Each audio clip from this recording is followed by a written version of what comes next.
भारत जल्द ही इतिहास रचने वाला है। पिछली बार असफल हुए चंद्रयान 2 से सीख लेकर भारत ने बनाया है पहले से ज्यादा बेहतरीन स्पेसक्राफ्ट, जो चंद्रयान 3 मिशन के तहत चांद को अपनी मुट्ठी में कर लेगा। जी हां दोस्तों, 14 जुलाई 2023 के दिन दोपहर 2:35 के वक्त चंद्रयान 3 चंद्रमा के लिए रवाना हो गया है। और इस बार का चंद्रयान मिशन पूरी दुनिया को यह दिखाने के लिए तैयार है कि भारत स्पेस रिसर्च की फील्ड में भी पूरी दुनिया से आगे है। और आज हम आपको चंद्रयान 3 मिशन की लॉन्चिंग, चांद की सतह पर लैंडिंग, बजट, लॉन्च रूट और स्पेस क्राफ्ट में किए गए बदलावों से लेकर इसके मुख्य मिशन की पूरी जानकारी देंगे, ताकि आप भी इसरो के इस खास मिशन का हिस्सा बन सके। तो पूरा वीडियो जरूर देखिएगा। साथियों, आज तक सिर्फ अमेरिका, रशिया और चाइना जैसे 3 देशों को ही चांद पर अपना स्पेस क्राफ्ट उतारने में सफलता मिली है। और चंद्रयान 3 मिशन सफल होते ही भारत दुनिया का वो चौथा देश बन जाएगा जिसने चांद पर जीत हासिल की है। आज से करीब 4 साल पहले 22 मई 2019 के दिन भारत ने चंद्रयान 2 को चांद पर भेजने की कोशिश की थी। और इस दौरान पीएम नरेंद्र मोदी भी इसरो के बेंगलुरु वाले हेड ऑफिस पहुंच गए थे। और पूरा देश यही आस लगाए बैठा था कि चंद्रयान 2 मिशन सफल हो जाएगा।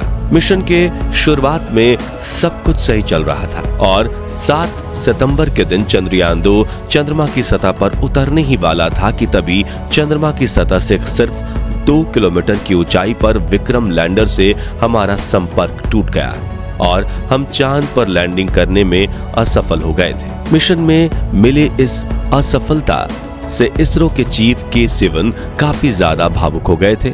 तभी प्रधानमंत्री नरेंद्र मोदी ने उन्हें गले लगाकर सांत्वना दी थी, जिसके बाद प्रेस मीट में पीएम मोदी ने कहा था कि हम यहाँ रुकेंगे नहीं, बल्कि इससे सबक लेकर आगे बढ़ेंगे, क्योंकि विज्ञान यानी प्रयास और प्रयास और प्रयास। प्रधानमंत्री नरेंद्र मोदी की कही इस बात को आधार बनाकर इसरो ने फिर से चंद्रयान 3 को चांद पर भेजने के सपने बुनना शुरू कर दिया था। लेकिन उस वक्त हुई भूल को सुधारने में इसरो को पूरे 4 साल लग गए और अब उन्होंने पहले से ज्यादा एडवांस और पावरफुल स्पेसक्राफ्ट तैयार कर लिया है। दोस्तों, चंद्रयान 2 की नाकामयाबी से निराश होने की बिल्कुल भी जरूरत नहीं है, क्योंकि पृथ्वी के वातावरण से बाहर निकलकर अंतरिक्ष में जाना अपने आप में बड़ी चुनौती होती है। और जानकारी के लिए बता दें कि अमेरिका अपने सभी चांद मिशन में से कुल 26 बार फेल हो चुका है, जबकि रशिया को 14 बार फेलियर का सामना करना पड़ा था।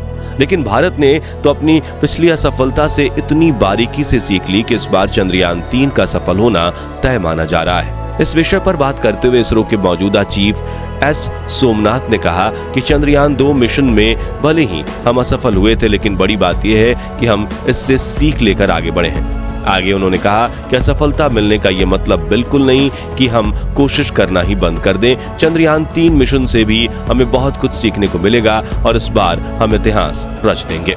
साथियों, 14 जुलाई के दिन दोपहर के 2:35 पर इसरो आंध्र प्रदेश के श्रीहरिकोटा स्थित अपने सतीश धवन स्पेस सेंटर से अपने चंद्रयान 3 को लॉन्च कर दिया है। इसरो के मुताबिक चंद्रयान 3 को उसी रास्ते से चांद भेजा जाएगा जो चंद्रयान 2 का था।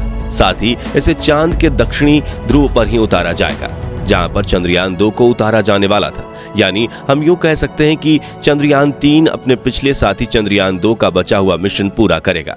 हालांकि दोस्तों, चंद्रयान 3 में कई बदलाव किए गए हैं, जैसे कि इस बार स्पेसक्राफ्ट में कोई ऑर्बिटर नहीं है, बल्कि इस वक्त हम एक प्रोपल्शन मॉड्यूल का इस्तेमाल कर रहे हैं, जो चंद्रयान 3 के लैंडर और रोवर को चांद की ऑर्बिट तक ले जाएगा, जहां इसे चंद्रयान 2 के उस ऑर्बिटर से कनेक्ट किया जाएगा जो पिछले 4 सालों से चांद के चक्कर काट रहा है। इसरो के इस मून मिशन के मुख्य 3 लक्ष्य हैं, जिसमें पहला है चंद्रयान 3 के लैंडर को चांद पर एक सॉफ्ट लैंडिंग करवाना, दूसरा है इसके रोवर को चांद की सतह पर चलाना और तीसरा चांद पर कुछ जरूरी साइंटिफिक रिसर्च करना। आइए अब एक एक करके इन तीनों के बारे में विस्तार से जानते हैं। सबसे पहले बात करें लैंडिंग की, तो किसी भी स्पेसक्राफ्ट की 2 तरह से लैंडिंग होती है, हार्ड और सॉफ्ट।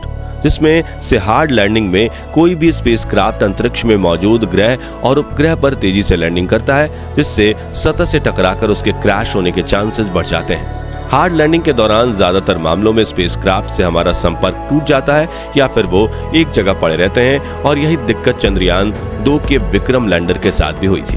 अब कोई भी स्पेस एजेंसी अपने स्पेसक्राफ्ट की हार्ड लैंडिंग नहीं करवाना चाहती, लेकिन कई बार तकनीकी दिक्कतों की वजह से ऐसी लैंडिंग हो जाती है और ज्यादातर मामलों में मिशन फेल हो जाता है। दूसरी तरफ सॉफ्ट लैंडिंग में कोई भी स्पेसक्राफ्ट ग्रह और उपग्रह पर बिल्कुल धीरे धीरे उतरता है, जिससे उसके डैमेज होने के चांसेस कम हो जाते हैं। और चंद्रयान 3 के लैंडर विक्रम को भी इस बार सॉफ्ट लैंडिंग के लिए तैयार किया गया है, जिससे इसके पार्ट्स डैमेज नहीं होंगे और ये अपना मिशन पूरा करके फिर से उड़ान भरकर ऑर्बिटर से आकर जुड़ जाएगा। दूसरे लक्ष्य यानी कि रोवर को चांद की सतह पर चलाने की बात करें तो इसके रोवर का नाम प्रज्ञान रखा गया है, जिसे लैंडिंग के बाद चांद की सतह पर उतार दिया जाएगा। इस रोवर में कई सारे नेविगेशन कैमरा, एनर्जी के लिए सोलर पैनल और कम्युनिकेशन के लिए एंटेना लगाए गए हैं और इसका वजन करीब 27 किलोग्राम है।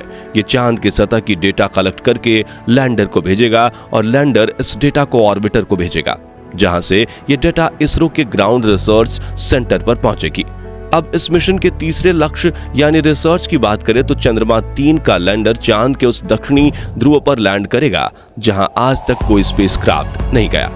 यहाँ पर लैंडर और रोवर मिलकर चांद के तापमान की जांच करेंगे, चांद पर होने वाली भूकंपीय घटनाओं की जांच करेंगे, साथ ही ये चांद के वातावरण में गैस और प्लाज्मा की जांच भी करेंगे। इसके अलावा कई सीक्रेट साइंटिफिक रिसर्चेस भी किए जाएंगे। कुल मिलाकर इस मिशन से इसरो चांद की वो डेटा कलेक्ट करेगा जो चांद पर मानव बस्ती बसाने की कोशिश को एक और कदम आगे ले जाए। साथियों, चंद्रयान 3 का लैंडर चांद पर 1 लूनर दिन तक रहेगा, जो कि धरती पर 14 दिनों के बराबर होता है, जिसके बाद ये फिर से उड़ान भरकर ऑर्बिटर के पास आ जाएगा। इस मिशन का बजट 615 करोड़ बताया जा रहा है। पहली बार सुनने में तो ये बजट आपको ज्यादा लग सकता है, लेकिन बता दें कि ये बजट पिछले दिनों रिलीज हुई फिल्म आदि पुरुष के 700 करोड़ के बजट से भी कम है। और इतने कम बजट में चांद पर जाकर इतने बड़े मिशन को अंजाम देना वाकई में काबिले तारीफ होगा। बता दें कि चंद्रयान 3 स्पेसक्राफ्ट का कुल वजन 3900 किलोग्राम है, जिसमें से प्रपल्शन मॉड्यूल 2148 किलोग्राम और लैंडर मॉड्यूल 1752 किलोग्राम है। आइए दोस्तों, अब जानते हैं कि चंद्रयान 3 धरती से लेकर चांद का सफर कैसे पूरा करेगा।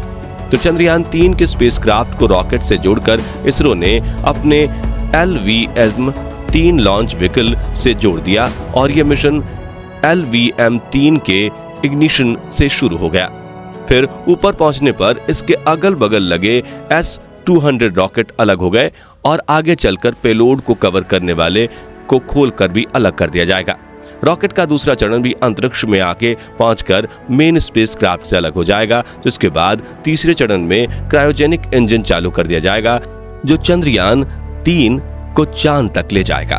फिर यह स्पेसक्राफ्ट धरती के कई चक्कर लगाते हुए पृथ्वी से दूर होता चला जाएगा और एक इलिप्टिकल ऑर्बिट में चांद को अप्रोच करेगा और कुछ देर बाद पृथ्वी के गुरुत्वाकर्षण के दायरे से बाहर होकर चंद्रमा के परिक्रमा पथ पर प्रवेश कर लेगा। चांद के ऑर्बिटर में पहुंचते ही लैंडर को प्रपल्शन मॉड्यूल से अलग करके चांद की सतह की ओर भेज दिया जाएगा और सतह के नजदीक पहुंचते ही इसके थ्रस्टर्स ऑन कर दिए जाएंगे ताकि इसकी रफ्तार को कम किया जा सके और ये चांद की सतह पर सॉफ्ट लैंडिंग कर सके। ये लैंडिंग 23 या 24 अगस्त के दिन करवाई जाएगी। दोस्तों, आप में से कई लोग होंगे जो चंद्रयान 3 के लॉन्च को लाइव भी देख चुके होंगे। उनके लिए इसरो ने एक वेबसाइट जारी की थी और उस पर रजिस्ट्रेशन भी किया था, जहां जाकर आपने लाइव लॉन्च को देख लिया होगा। अगर आपने नहीं देखा तो आइए हम कुछ आपको दिखाते हैं। Lift off normal. Here we have of LVM-3 M4 rocket carrying India's prestigious Chandrayaan 3 space. तो दोस्तों, अगर आप भी हमारी तरह यही चाहते हैं कि चंद्रयान 3 मिशन में भारत को अपार सफलता प्राप्त हो, तो कमेंट बॉक्स में इसरो को अपनी दुआएं जरूर देना। साथ ही वीडियो पसंद आए तो इसे लाइक और शेयर जरूर कीजिएगा और इस मिशन से जुड़ी पल पल की जानकारी पाते रहने के लिए हमारे चैनल को सब्सक्राइब करके पास वाली घंटी जरूर दबा दीजिएगा। धन्यवाद।